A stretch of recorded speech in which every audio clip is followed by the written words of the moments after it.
thank you all. And as you can see, these presentations go every place. Yesterday, Atina took responsibility for this, but for the very wide, disparate spectrum that, in fact, has characterized the whole conference. But the real culprit is George. His long career and insatiable curiosity brought him into all kinds of fields, and he has produced progeny and grandchildren, and I'm sure great-grandchildren who are really all over the scholarly map. I'm afraid I'm not as talented as Doris Bergen, and I can't bring these together in the nifty way she did in the last panel. So what I'm going to do is ask specific questions, which I hope might be of some value, and if not, just forget them. And then I'll take 3 questions relating to this panel, and then I think we should open it up for questions relating to anything that has occurred in the conference before we move on to the next event. So beginning with Rebekka Grossmann's contribution, George was, of course, fascinated by the power of images, and the visual played an enormously important role in his understanding of why people do what they do.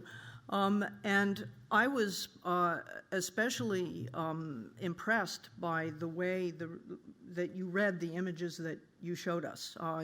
Certainly when I looked at them, I didn't see the things that you taught me to see, so I'm very grateful to you for that. The question that arose for me in your paper was the relationship between sociology and technique. Because on the one hand, you taught me about the introduction of the low angle and the use of other techniques designed to undercut the authorial presumptions of photography. But your actual argument about Guidal is a sociological argument. It's about an argument about a stateless guy who trained in certain techniques, goes out and then uses them in a way that undercuts this authorial pretense to the pictorial pretense to authority. And because I am, I guess, hopelessly perverse, this moved me to go back and look at Leni Riefenstahl's book on the Nuba, where I found her using many of the same techniques that Guidal used in India. And that then raises the question of what happens when you have the technique but perhaps not the same sociological basis. So that was something that occurred to me that in your paper.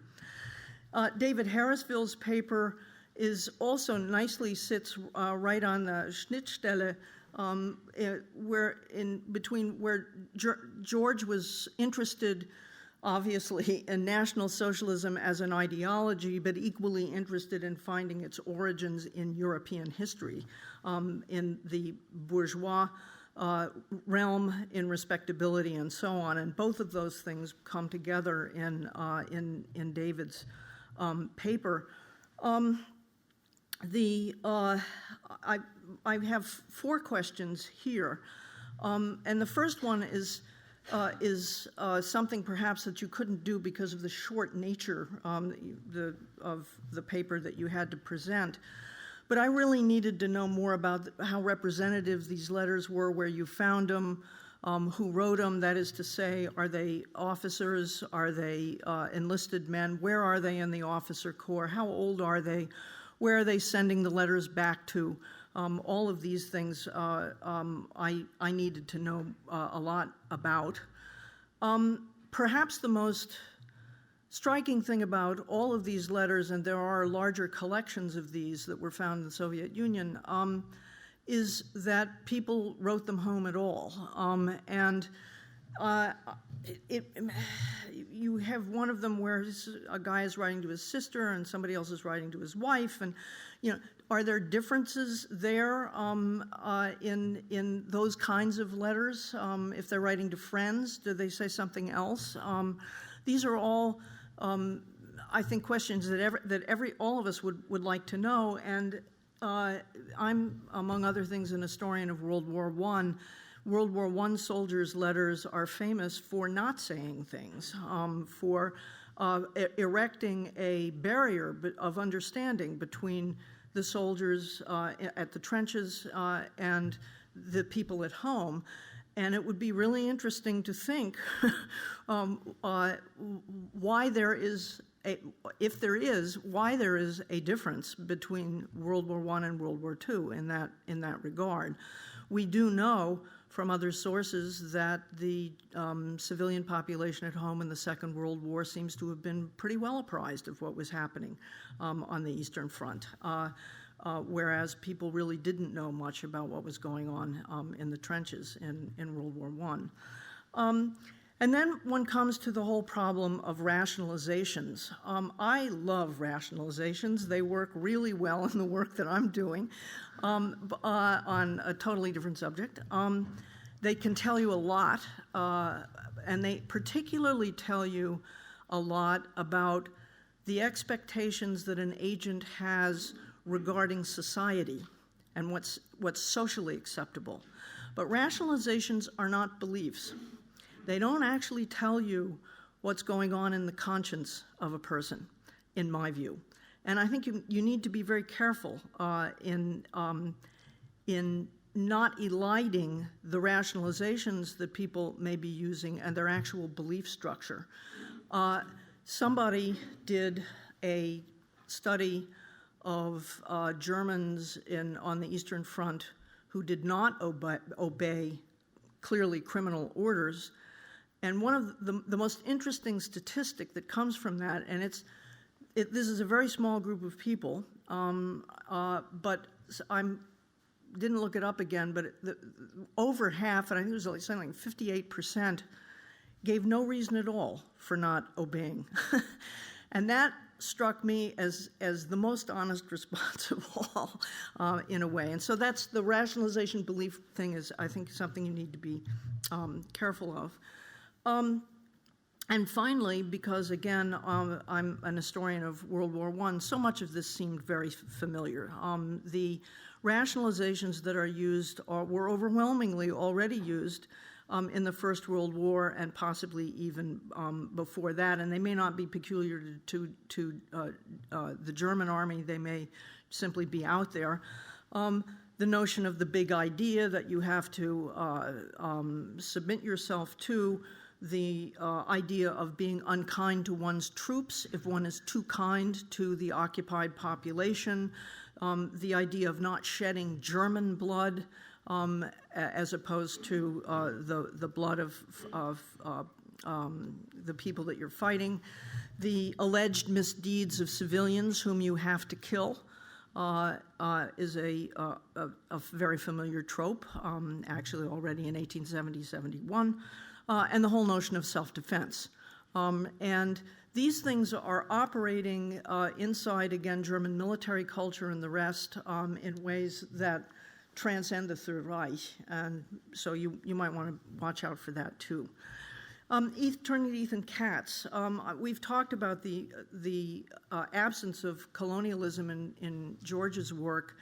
I would speculate to say that I think that the reason for that is George's very strong focus on finding the problem in Europe and not wanting to be sidetracked. But that obviously has scholarly implications that we have discussed. And I certainly agree with Ethan that the dichotomous nature of understanding either the Holocaust or colonialism together or separately is not going to is not especially useful. But I guess I think that and obviously you're working on a book. And you must have tons of stuff, and you've written books on Jews and Muslims, and the Muslims kind of didn't appear in any of this. And One of the things I think that and your book may not have any of this in it at all, but my feeling was that your focus on the Holocaust colonialism dichotomy isn't all that helpful to you. It's not doing the kind of work that I think that you'd want it to do. And the alternate frame that I would suggest, given the centrality of the Crémieux Decree and what you're just doing here, would be emancipation, along the lines of David Sorkin's work.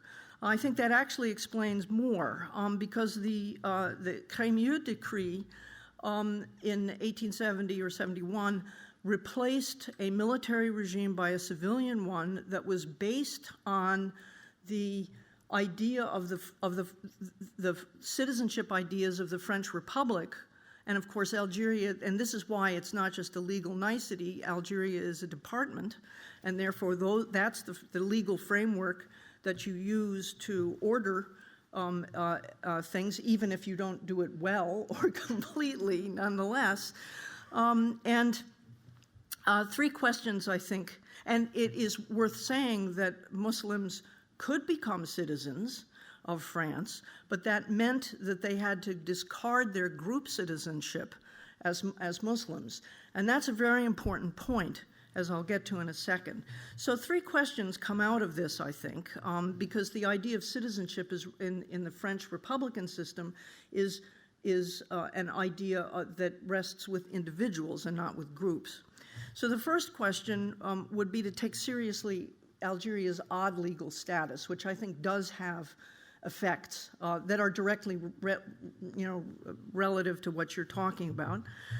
Second, and you didn't do this, but it's a common bad trope when we think about emancipation. We think of emancipation as a gift that is given to some out-group that suddenly becomes an in-group, and we overlook all the work that the out-group did to attain that status. And that's why I wanted to know who the Muslim leaders were, how many were involved, how were they fighting, what were, all of that stuff, which I'm sure you're doing because you're writing a book on the whole subject. But that's, I think, an important impediment in the whole emancipation framework is precisely this notion that often is there, that it's a gift from those that have it to those that don't. And finally, gender. Crémieux's distinction was based on the gender implications that the supposed reason why very few Muslim men took advantage of the Crémieux's decree's opportunities for French citizenship was that they would have had to have done that at the expense of the authority that they had over Muslim women by virtue of Sharia and the customs of the Muslim religion. And if you add gender into all of this, I think you get a real hit. And it makes things much more complicated and interesting if you do that, again, within this framework of emancipation. And finally, turning to Sarah's paper on Jewish cultural emancipation, I found that quite fascinating, and I love that statistic that 80% are skipping Shabbat but are still circumcising boys, and it's a wonderful thing to think about how it is. What does in fact emancipation or assimilation actually mean in this? I was very struck by similarities that I thought I saw in the patterns that you described and in things that were going on in Wilhelminian Germany already, and then in the Weimar Republic more broadly. And I started to wonder about the effects of these larger social things on the dialogue inside the German Jewish and especially German Jewish female community. And one of the first things that I thought about was the feminization of religion, which is occurring, as far as I am aware, across the board. And it looks like that in Reform Judaism, that's what's happening here. The assimilation of German Jews of Jews in Germany would lead one to expect such things. And I would really like to have seen a taxonomy of them. So that you have the debate on female rabbis occurring in the 1920s, which is one of the heydays of female emancipation, as we know. I was interested that Rabbi Dr. Hermann Vogelstein blames the Middle Ages for distorting Judaism on women. You can find the exact same thing, of course, among Protestants. I mean, it's a Protestant trope. Else Dormitzer and Hedwig Rietz used typical gendered arguments from the German women's movement, actually, about women being gentle and personable and comfortable and more able to give comfort and the rest of this. And I began to wonder, if you did a real strong taxonomy of these things moving in, what kinds of things that are similar to that that are going on in the larger society don't make it in to the Jewish inner Jewish dialogue, right? Where is it more open? Where is assimilation operating more strongly, and where is it not? And what would one make of that? And one of the things that I began to wonder about was World War I had a profound effect on Protestant theology, especially because of the association, very strong association in public between a notion of Gottes Sendung and then you lose the war. And what does that do? And that produces in someone like Karl Barth the idea of God as the holy other whom you cannot possibly divine.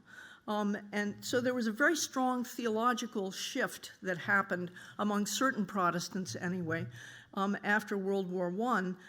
And I wondered, does one see anything similar among Jews, Reformed Jews in the period?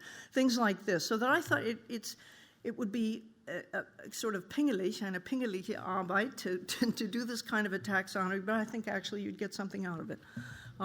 So those were my suggestions, and you will doubtless have questions, suggestions of your own. So let's just immediately turn to those. And who's got well, we want to start with David Sorkin.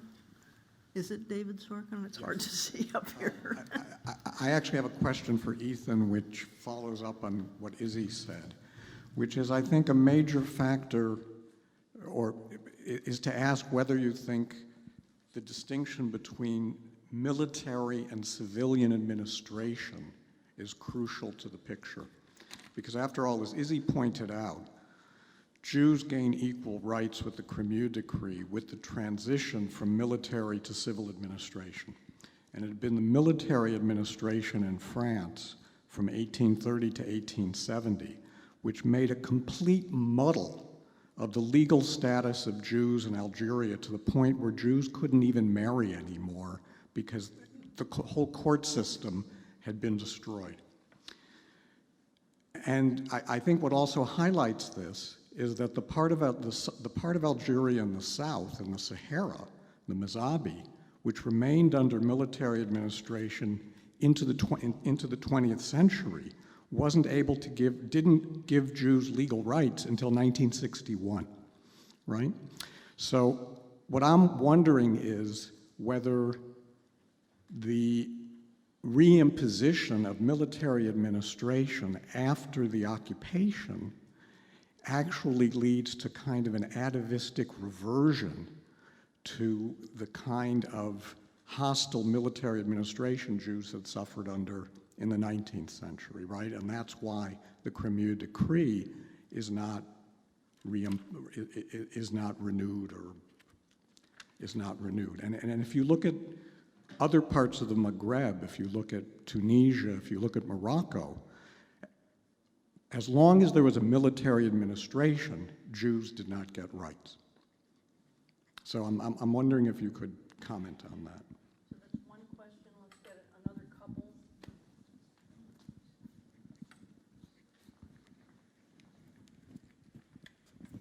Hi, I also had a question for Ethan Katz, which is namely, it's clear that you're depicting a global history based on the Algiers case, and I wonder if part of the objectives of the project is to shed light on mandatory Palestine and the nation-building project that reaches its critical years during that time.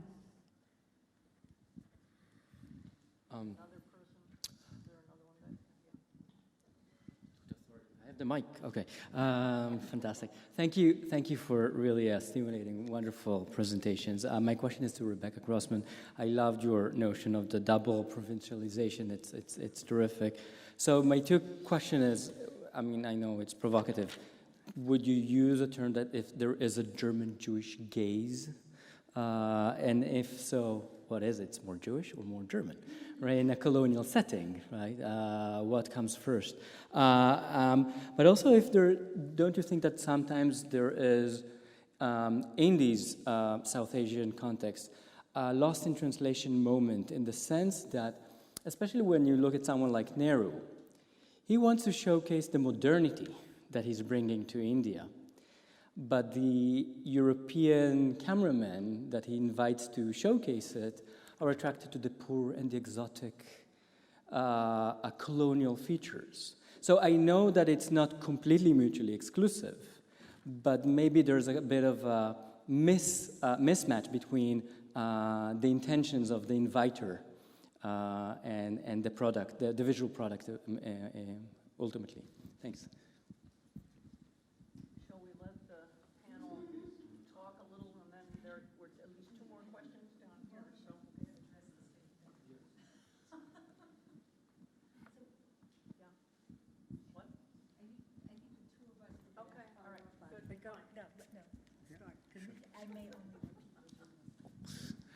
Well, I mean, thank you so much, Professor Grossmann. I mean, my question is related to the last one. But since he's already said that, half of it, so I'll concentrate on the second half, which is, you talked a lot about the representations, mimetic representations, creation of a colonial reality, a colonial social set. We'll talk later about the specific photographs because I have a few observations. But at the theoretical level, if you look at creation of colonial synchronicity or colonial syncretism, the rickshaw puller who's obviously Indian, the possibly Indian or Eurasian or European passengers, and the Indian policeman, the Maulana speaking with his hands up, and so on and so forth. What one sees is tableau setting. So in the sense, one sees a composite, modernist, colonial modernist, to use a very controversial phrase, colonial modernism. One sees the creation of a visual tableau of colonial modernity, which, as he pointed out, should be challenged, was theoretically supposed to be challenged by the decolonization movement, but actually ends up being replicated in various forms and at various levels. So I was wondering if that is helpful for your research or not. Yeah. Just one very quick comment, and then my question actually for Rebekka is whether there are also texts by that's a Freudian slip, by Tim Goodall about his sojourns in India, so that one might compare to the visual representations. And then sort of following up on the previous two, because I would suspect, I mean, having read quite a few letters from German Jewish refugees in India, that this sense of racialized colonial privilege that they experience on the one hand, and their kind of changing confrontation with the meanings of European racism, as well as their in-between position. He's lucky because he's stateless, so therefore, that's a whole other story. But, so he's not subject to being interned. But, so between Indians and British. But the larger question that came up for me, actually, it has to do with Ethan's work as well, I think, but except that you are very much steeped in the history and of the places that you're writing about, is that maybe one reason why we should be grateful in a weird way that Mosse did not write about colonialism is that most European historians don't know anything about the regions that we are following our Europeans to, right? So in other words, when we follow, European Jews, for example, to India or to, Kenya or to China, thank you. In reality, those are not areas in which we are trained, and we don't know the languages, and we don't really know how to read those scenes, I think. And that's a big problem, which I think is being addressed. That's sort of what I meant yesterday by this younger generation of, sort of in the imperial turn of scholars who actually come from the region and know it very well. And so I think that's just, so George was writing from what he intimately knew. And we have this other, challenge now that as we try to write about Europeans venturing into the other, we are not getting, if, as it were, to put it very, crudely, the quote other, side of the story. So I'm just sort of curious, what your take on that would be.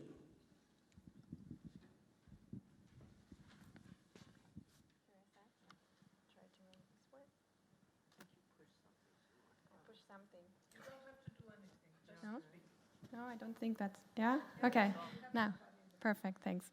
Thank you very much for the questions and comments. I was actually hoping also to get such a comment because, there are some people here who know very much about German Jews and India, for example, but also Iran and China. I want to try to combine the answer or the questions in one answer because I think, and I hope I will touch upon most of these things.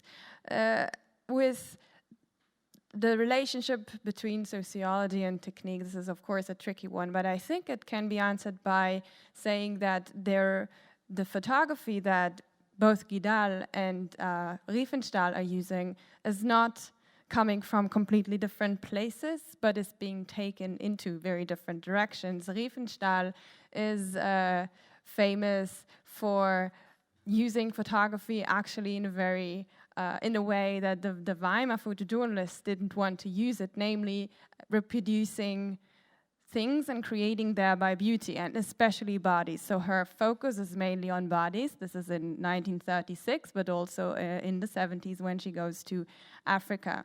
And her focus really is on beauty, whereas Guidal is trying to create some sort of encounter and really, as I think, leave the space for some sort of an agency of the object. Now, I know that the line is very thin between just creating an image and saying, well, there is this human beauty in it, and to insert an aesthetics that creates a bit of more of a distance, as in Riefenstahl's imagery. And we can think of an example that has been criticized very much, and that's Steichen's The Family of Man, where Roland Barthes is saying, well, this doesn't have to do with anything. There are many beautiful people, but this is not concern photography anymore, even though we have many of the photojournalists contributing to this exhibition. But this is why I believe that we cannot look at these photographs like just as we cannot look at any source without putting them into the context that they were created in, not just without any sort of context, but we really have to see for example, what is Gidal doing in India? Why is he there? Yeah, he's a stateless traveler, but he's also coming with the British, so he is lucky in a sense, also because of this. And so, and he really doesn't know a lot. So this is, of course, he's reproducing various stereotypes here, but he also comes with the identity of the photographer, and this is what I think gives him some credit of being this disinterested person who's trying to insert this disinterested look at a scene that he wants to replicate and that he wants to share. But it's also not a surprise that these photographs that I showed did not end up in illustrated newspapers. It's the Gandhi one and it's the Nehru one, but it's not the ones of the streets. So this is, I think, not really surprising. The German Jewish gaze or the Jewish gaze is a question that has been or is being discussed endlessly, and there's a large group thinking about this, and there are several approaches to this. One of them, I think, still goes back to what I'd already said, is that really the context is important here, and that if Gidal is being excluded, then that disforms his gaze. There are people like Lisa Silverman who have created this, but I'm not done thinking about this. We are also thinking about this in our project on Jewish photographers in Nazi Germany, and this is really a challenge. But we keep on thinking about it.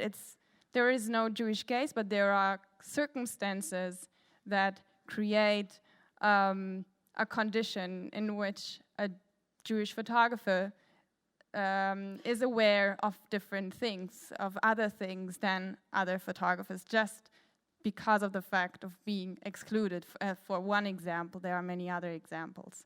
And so, people like Cornell would say, well, that's why Jewish photographers are the concerned photographers.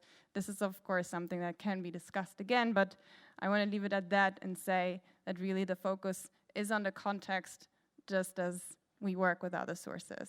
And thereby I want to pass on the mic.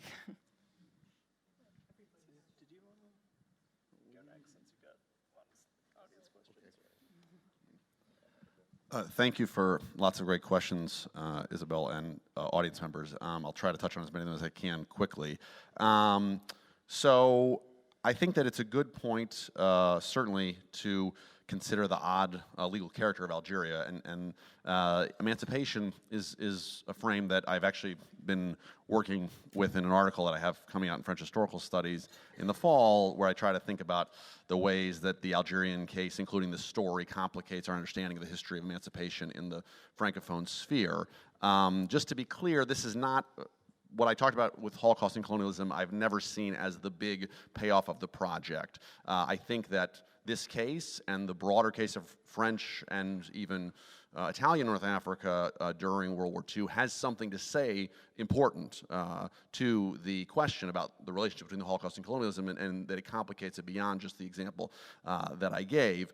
So I think it has something to say to that debate. But I really proposed the theme in significant part because I felt that it spoke to important themes of Mosse's work, and I wanted to try to do that in some fashion with my paper here. I'm more concerned with questions about what led Jews into the uprising, what socio-political and economic backgrounds they came from, and indeed their relationship with Muslims. I can just say a little bit more. The most interesting case is a man named Mohammed Abdelaziz Kassus, who's one of the very few Muslims who participates in some fashion in the uprising, who was himself very involved in anti-racism efforts in the 1930s, working alongside Jews in groups like the International League Against Anti-Semitism, and also is probably the primary author of a document called the Manifeste, which is a kind of unified political treatise put out by the political groups in Algeria during the war in 1943. And in that document itself, they actually say, in light of the revocation of the Crémieux Decree, we are particularly convinced that French citizenship is not a great guarantee for Muslims, and that some version of Algerian citizenship would be better. So they're very aware in this moment of the entangled relations between Jewish and Muslim status, and I am trying to bring that into the picture, even though the very small number of Muslims in the movement means that at a certain level, I can't bring them into the picture as much as I would like in the history of the movement. I'm talking also I talked in my first book, and I'll talk more about how this is a war where the stakes feel very different for Muslims than they do for Jews, and that's a big reason why Muslims seem to join other resistance groups more. You're right, emancipation is not a gift that's just given, although the irony about Algeria is that the prime movers of emancipation for Jews in Algeria were Jews in the French mainland, and they very much regarded what they were doing as a gift they were giving to the Jews in Algeria. And your point about gender is very well taken. Josh Schreier has a good book where he shows how important perceived gender differences were to the process of emancipation for Jews rather than Muslims. And in this story, in hindsight, maybe this would have also been very appropriate for the Mosse Conference. There's a very interesting story of masculinity in the resistance group that I mentioned, the Geograss group, where they actually convene in a boxing gym for all of their meetings, and they have boxers coming through, and a bunch of them learn fencing, and there's a very interesting story there, I think, about masculinity, so that's part of the story, but I appreciate you broadening it because it will make me think more about Muslim gender in that context. David's questions. It's an interesting point about military and civilian rule. I don't think it's really accurate to characterize post-landing rule in Algeria, though, as military per se, because it is true that generals, first Dallon and then Giraud, are the governor generals in Algeria, but it's not a transformation of the administrative structure there. So I'm not sure whether or not it applies. Also, Morocco and Tunisia, Jews never get emancipation there, in significant part because they are structured as protectorates.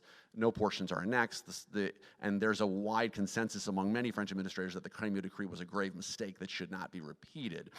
So I'm not sure how much that has to do with military rule per se, although I'm going to think more about it. It's a good question.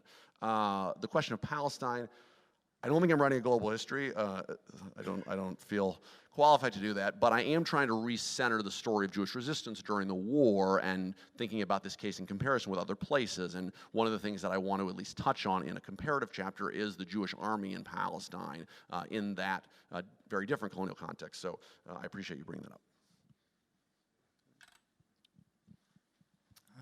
All right, well, thanks very much for the comments, and I guess I'll just address a couple of your questions.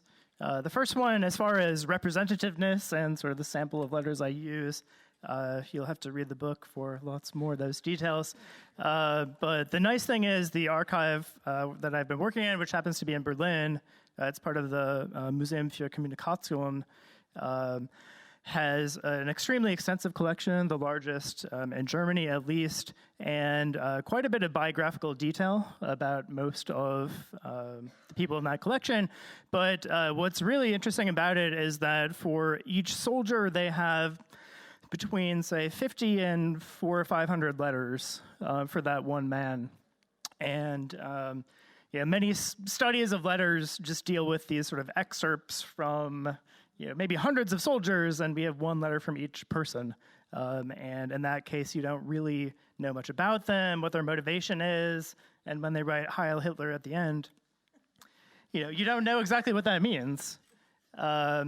So sort of to the point about, and representativeness, of course, is very tricky because you have something like 10 to 20 billion letters being written by soldiers during the war. 17 million served in the Wehrmacht, which is about a quarter of Germany's population.